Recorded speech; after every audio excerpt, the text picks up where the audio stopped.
ब्रजभूषण जी जब से गीता पढ़ रहे हैं तब से कुछ चीजों को लेकर उनकी समझ भी साफ हुई है। जैसे कि पहले अगर उनके साथ कुछ ऐसा होता जो उन्हें परेशान करता, यहां तक कि ऑफिस में होने वाली छोटी मोटी परेशानियां भी होती, तो वे अपनी किस्मत को कोसने लगते थे। जरा कुछ बड़ा दुख आ जाए तो भगवान को ताना देने लगते थे। लेकिन जब से गीता की शरण में गए हैं, उन्हें जीवन का सार समझ आ गया है। जानते हैं कि जो भी उनके साथ घट रहा है वो पिछले कर्मों का फल है।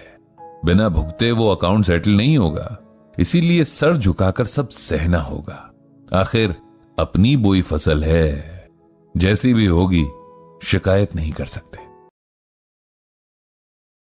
अब तो यह हाल है कि सुख हो या दुख, पंडित जी हर सिचुएशन को दर्शक के भाव से देखते हैं। उसमें शामिल होकर भी शामिल नहीं होते। जैसे कोई व्यक्ति बारिश में तो खड़ा हो लेकिन भीगे ना। जीने की एक कला गीता ही सिखा सकती है।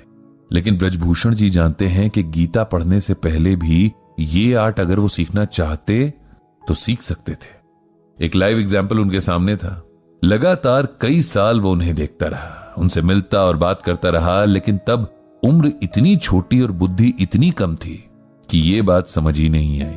वो तो आप जाकर गीता पढ़ते हुए रह रहकर उनका ख्याल मन में आ जाता है, तो आंखें नम हो जाती हैं और सर इज्जत से झुक जाता है। ये कर्मयोगी थे उनके दुबे सर। कर्मयोगी मतलब जो अपने काम में पूरे मन से लगा रहता, बिना रिजल्ट की चिंता के। दुबे जी ऑफिस में पहले बॉस के रूप में मिले और अब दिल में बड़ी गहरी इज्जत के साथ एक खास जगह बनाकर रहते हैं। पंडित जी तब मुश्किल से 21 साल के रहे होंगे जब उनकी सरकारी जॉब लग गई थी। वो वक्त ऐसा ही था कि पढ़ाई पूरी होते ही लोगों को गवर्नमेंट जॉब मिल जाया करती थी। तब इतना कंपटीशन भी नहीं था और एप्लीकेंट्स भी कम ही हुआ करते थे। दुबे सर उनके पहले बॉस थे, या यूं कहें कि पहले स्कूल कॉलेज के बाहर पहले टीचर, जिन्होंने सही मायने में एक डिसेंट इंसान होना क्या होता है ये सिखाया था। उनकी पूरी पर्सनालिटी जैसे सिंप्लिसिटी की पहचान थी। वे बहुत पढ़े लिखे थे, अच्छी खासी पोस्ट पर थे, लेकिन घमंड जैसे उन्हें छूकर भी नहीं गुजरा था। उन्हें देखकर पंडित जी सोचा करते कि जब हर कोई खुद को जो है उससे ज्यादा ही साबित करने की कोशिश कर रहा है, ऐसे में दुबे सर के बारे में कोई भी तभी जान सकता था जब उनसे बात हो, वरना उनका रहन सहन देखकर कोई अंदाजा नहीं लगा सकता था कि उन्हें कितनी नॉलेज और एक्सपीरियंस है। पंडित जी जब ब्रजभूषण हुआ करते थे, यानी उन्हें गीता पढ़ने में इंटरेस्ट तो था, लेकिन गीता को उन्होंने अपनी लाइफ में अप्लाई नहीं किया था और उम्र भी कच्ची थी, इसीलिए बहुत सारी बातें उन्हें समझ नहीं आती थी। ये तब की बात है। उन्हें यह नहीं समझ आता था कि इतनी बड़ी पोस्ट पर होते हुए भी दुबे सर इतने डाउन टू अर्थ कैसे हो सकते हैं। उनके अंडर काम करने वाले लोग उनका कितना मजाक बनाते हैं, उनका फायदा उठाते हैं, लेकिन उन्हें जैसे कोई फर्क ही नहीं पड़ता। जब भी ऑफिस में कोई अच्छा काम होता है, तब बजाय अकेले उसका क्रेडिट लेने के सारी टीम का नाम आगे कर देते हैं। लोग हर एक बार एक ही झूठ बोलकर उनसे लीव साइन करवा लेते हैं, लेकिन वो जानकर भी अनजान बने रहते हैं। किसी के काम में गलती हो तब उसे डांटने के बजाय समझाने लगते हैं कि इस काम को ऐसे नहीं करना है। खुद पंडित जी के साथ भी कई बार ऐसा हुआ कि उनकी गलतियों पर उन्हें फटकारने के बजाय दुबे सर ने उन्हें बिठाकर काम करने का सही तरीका बताया था। दुबे सर हर किसी से बड़े अपनेपन से मिलते थे, सबके सुख दुख पूछते थे, कई बार उन कामों में भी हेल्प कर देते थे जो उनके थे ही नहीं। पंडित जी को ये बातें बड़ी हैरान करती। वो देखते कि ऑफिस के कुछ कामचोर लोग समझ न आने का बहाना करके उनके पास काम लेकर बैठ जाते हैं और दुबे सर उनका काम कराते रहते। यही लोग बाहर जाकर उनका मजाक भी बनाते हैं। अच्छा, पंडित जी को दुबे सर बहुत एनकरेज करते थे। एक तो पंडित जी ऑफिस में एज में सबसे छोटे थे, दूसरा दुबे सर के लिए बहुत रिस्पेक्ट भी रखते थे जो उनके बिहेवियर में नजर आती थी। एक बार उन्हें दुबे सर के साथ एक वर्कशॉप पर दूसरे शहर जाने का मौका मिला। रास्ते भर दोनों में खूब बातचीत हुई, दोनों के इंटरेस्ट बहुत मिलते थे। इस सफर में पंडित जी को दुबे सर के बारे में बहुत कुछ जानने को मिला, उनकी लाइफ, उनकी स्ट्रगल, बहुत कुछ।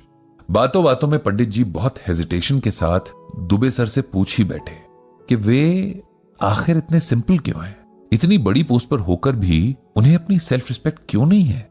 दुबे सर इस बात पर पहले तो खूब हंसे और फिर हल्की मुस्कान के साथ बोले, क्योंकि मैं जानता हूं कि मैं कौन हूं। अब इस बात से तो पंडित जी और हैरान हो गए। बोले, सर ये तो सभी जानते हैं कि वो कौन है, इसमें नया क्या है? यही तो असली बात है कि हम नहीं जानते कि हम कौन है।